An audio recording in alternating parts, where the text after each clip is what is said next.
ప్రచారంలో 360 ఎకరాలు, ఫేస్బుక్లో 400 ఎకరాలు, యాజమాన్యం చెప్పేది 130 ఎకరాలు. కానీ ఉన్నది మాత్రం 30 ఎకరాలు. ఇది ఎస్ఎస్ఎల్ ఇన్ఫ్రాలో నిజం. ల్యాండ్ కొంటే భూమికి 4000 అద్దె అని మొదలుపెట్టి కేవలం 10 రోజుల్లోనే 8000కు పెంచి కొనుగోలుదారులను ఆకర్షించారు. మొదట 4000 అద్దె చెల్లించినప్పటికీ ఆ తర్వాత చేతులెత్తేశారు. ఇక పీకాక్ అవెన్యూ పేరుతో వెంచర్ను ఏర్పాటు చేసిన విషయం తెలిసిందే. 400 ఎకరాలు అని ఫేస్బుక్ ద్వారా ప్రమోట్ చేశారు. 20 ఎకరాల్లో రిసార్ట్, ఆధునిక సౌకర్యాలతో కూడిన ఈ వెంచర్లో ల్యాండ్ కొనుగోలు చేస్తే 50 శ్రీగంధం చెట్లతో పాటు పండ్ల చెట్లను నాటి 15 సంవత్సరాల వరకు సంరక్షించి వాటి ఫలాలను భూమి కొనుగోలు చేసిన లబ్ధిదారులకు ఇస్తామని హామీ ఇచ్చారు. ఇదంతా 2022 జనవరి నెలలో ఫేస్బుక్ ద్వారా ప్రచారం చేసిన వాస్తవాలు. 3 లక్షలతో భూమి కొనుగోలు చేసిన ప్రతి లబ్ధిదారునికి నెలకు 4000 రూపాయలు అద్దె ఇస్తామని వివరించారు.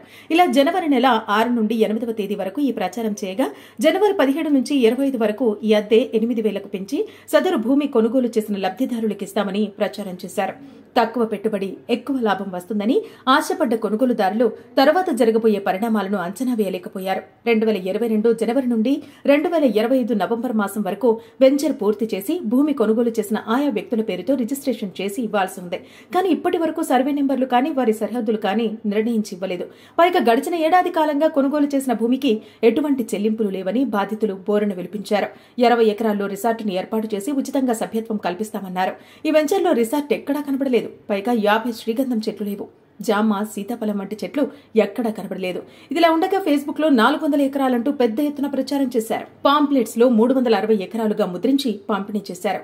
ఇవే పాంప్లెట్స్ కొనుగోలుదారుల వద్ద కనపడుతున్నాయి. 130 ఎకరాల్లో మాత్రమే వెంచర్ను ఏర్పాటు చేశామని ఎస్ఎస్ఎల్ కు చెందిన ఓ వ్యక్తి వివరణ ఇచ్చారు. ఇక అసలు విషయం ఏమిటంటే కేవలం 30 ఎకరాల్లోనే వెంచర్ ఉందని స్థానికులు తెలిపారు. ఇలా ఎస్ఎస్ఎల్ భాగోతం ఒక్కొక్కటిగా వెలుగులోకి వస్తుంది. ఇప్పటికే వెంచర్లో కొనుగోలు చేసిన లబ్ధిదారులు నెలవారీ సొమ్ము ఇవ్వాలని డిమాండ్ చేస్తున్నారు. వెంచర్లో తమ ప్రాపర్టీ ఎక్కడ ఉందో సరిహద్దులు చూపించాలని రోడ్డెక్కే పరిస్థితి నెలకొంది. ఎస్ఎస్ఎల్ చైర్మన్ శివపురం సురేంద్ర కుమార్ ఎక్కడ ఉన్నారు ఏమిటి అన్న వివరాలు తెలియలేదు. శ్రీనగర్ కాలనీలో ఉన్న కార్యాలయానికి వెళితే రోజుకొకరు మారిపోతున్నారే తప్ప లబ్ధిదారులకు సరైన సమాచారం లభించడం లేదని పెద్ద ఎత్తున ఆరోపణలు వెలుగు చూశాయి. సుమారు 1000 మంది లబ్ధిదారులు ఎస్ఎస్ఎల్ ఇన్ఫ్రాలో ప్లాట్లు కొనుగోలు చేసినట్టుగా తెలుస్తోంది. చెప్పేదొకటి చేసేది మరొకటి అన్నట్టుగా ఎస్ఎస్ఎల్ యాజమాన్య తీరు ఉందని బాధితులు బోరున విలిపించారు. ఇక ఇదే విషయంలో జిల్లా కలెక్టర్, ఆర్డీఓ, ఎంఆర్ఓ ఇతర అధికారుల దృష్టికి తీసుకువెళ్లగా ఆ సంస్థ కార్యాలయంలో సంబంధిత యాజమాన్యాన్ని నిలదీసేందుకు ప్రయత్నించినా ఫలితం లేదన్నారు. ఇక ఇప్పటికే బాధితులందరూ అసోసియేషన్ గా ఏర్పడి ఎస్ఎస్ఎల్ ఇన్ఫ్రా యాజమాన్యం నిలదీసేందుకు కార్యాచరణ రూపొందించారు. తమకు ప్లాట్లు కేటాయించి సరిహద్దులు చూపించాలంటూ డిమాండ్ చేస్తున్నారు. యాజమాన్యం స్పందించకపోతే స్వయంగా లబ్ధిదారులే కార్యాలయాన్ని దిగ్బంధించి పెద్ద ఎత్తున ఆందోళన చేపట్టేందుకు కార్యాచరణ సిద్దం చేశారు. ఇక ఇదే విషయంపై స్థానిక ఎమ్మెల్యే, మంత్రుల దృష్టికి తీసుకువెళ్లి న్యాయం చేయాలని కోరేందుకు సిద్దమయ్యారు. మరోవైపు స్వయంగా ముఖ్యమంత్రి రేవంత్ రెడ్డి దృష్టికి తీసుకువెళ్లి ఈ సమస్యకు పరిష్కారం చూపాలని కార్యాచరణ సిద్దం చేశారు. తీసుకున్నాను నాలాగా ఇంచుమించు 800 నుంచి 1000 మంది కూడా తీసుకున్నారు. అందరూ 1 గుంట, 2 గుంటలు, 4 గుంటలు, 5 గుంటలు, 10 గుంటలు అట్లా తీసుకున్నారు.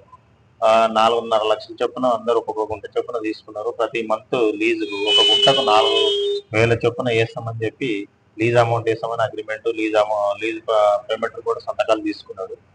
కానీ ఇప్పుడు ఇంచుమించు 2 ఇయర్స్ పైన అవుతుంది. 2 ఇయర్స్ పైన నుంచి లీజ్ అమౌంట్ వేయట్లేదు. కనీసం అక్కడ చెట్లు పెట్టట్లేదు.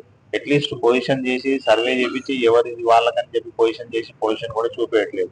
అందుకని మేము ఎన్నిసార్లు అడిగినా ఈ మంత్ చేస్తాము, ఆ మంత్ చేస్తాము, ఈ మంత్ వర్షాలు పడ్డాయి, ఆ మంత్ పడ్డాయి అని చెప్పండి. ఆఫీస్కి వస్తే ఇంతకుముందు కనీసం అట్లీస్ట్ ఆఫీస్ లో రెస్పాన్సిబుల్ పర్సన్స్ అన్నా ఉండేది. ఈ 6 నెలలు 1 ఇయర్ నుంచి అయితే రెస్పాన్సిబుల్ పర్సన్స్ ఉండట్లేదు. ఎవరో అనామకులు ఉంటున్నారు, మాకేం తెలియదు సార్ అంటున్నారు, వెళ్ళిపోతున్నారు. ఎవరు రెస్పాండ్ ఇస్తున్నారు. ఆయనకు ఫోన్ చేస్తే ఫోన్ లేపట్లేదు.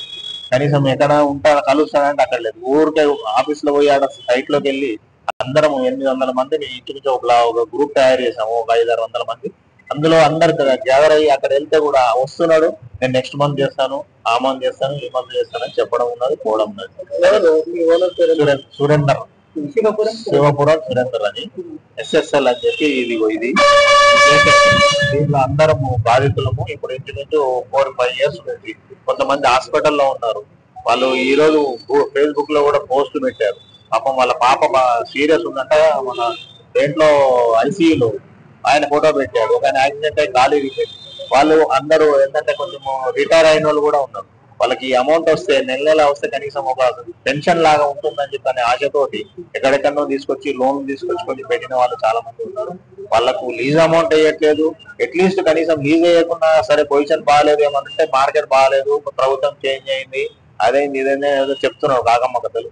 సరే పర్వాలేదు, లీజ్ అమౌంట్ ఒక నెల 2 నెలలు లేట్ అయినా పర్వాలేదు, కనీసం అదన్నా సర్వే చేయించి అట్లీస్ట్ దాన్ని పొజిషన్ కు ఇస్తే కనీసం కొన్న వాళ్ళకు తృప్తిగా ఉంటుంది.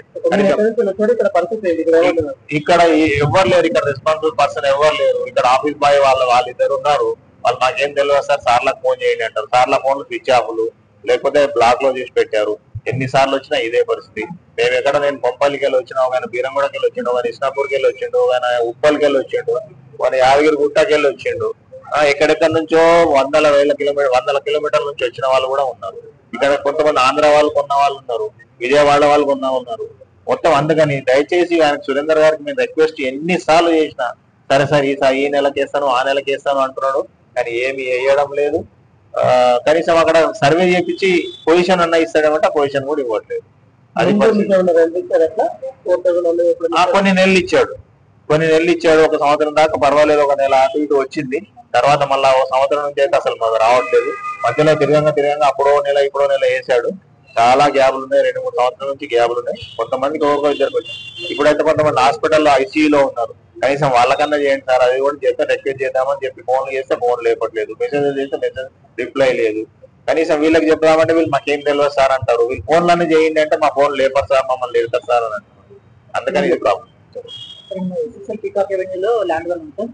అది యాక్చువల్ గా సేల్ ప్రకారం 5,000, కాకపోతే వీళ్ళు 100 రేట్లు ఎక్కువ మాకు 4 లక్షల నుంచి 4,50,000 అన్నారు సార్. అడ్వర్టైజ్మెంట్ వచ్చేసి ఏమన్నారంటే ఇక్కడ మీకు నెలకు 4,000 లీజ్ అమౌంట్ ఇస్తాము, ప్లస్ శాండల్వుడ్ పెట్టి ఒక 20 years 12 years 10 years అగ్రిమెంట్ పెట్టుకొని 1 crore వరకు అవుతుంది అన్నారు. మాకు డెవలప్ చేసి ఇస్తామని చెప్పి ఓన్లీ సిస్టమ్ లో చూపించి ఇక్కడ డెవలప్ చేస్తామని ఇచ్చారు. 2021 లో ఉన్నాం అంటే కరోనా టైంలో వీళ్ళు ఓన్లీ 1,50,000 గుంటామని మనకు ఆల్రెడీ 100 రెట్లు ఎక్కువ అమ్మేశారు, మోసం చేసేసినారు ఆల్రెడీ.